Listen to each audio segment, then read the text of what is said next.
অত্যাচার কোন ওলামা ইকরাম করে নাই, বরং মাটিকে কামড়ে ধরে এদেশের মসজিদ মাদ্রাসাকে তারা জীবিত করেছে।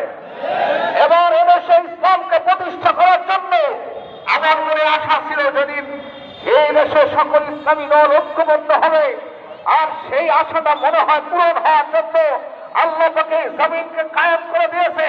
এবার আমরা সংঘবদ্ধ থাকবো। আপনারা দেখতেছেন 4 দলের 4টা মিছিল আসছে, কোনো অসুবিধা নাই।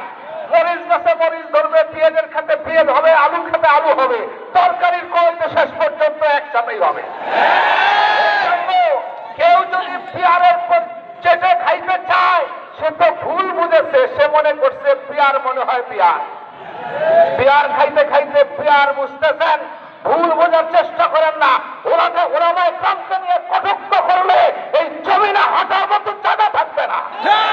এই জন্য সংঘবদ্ধভাবে কাউকে ভয় দেখিয়ে ভোট চুরি করে বাক্স গোপন করে এদেশে রাজনীতি বহুল করেছেন। সামনের থেকে সাবধান, ইনশাআল্লাহ রক্ত দিয়ে জান হয়ে যাব।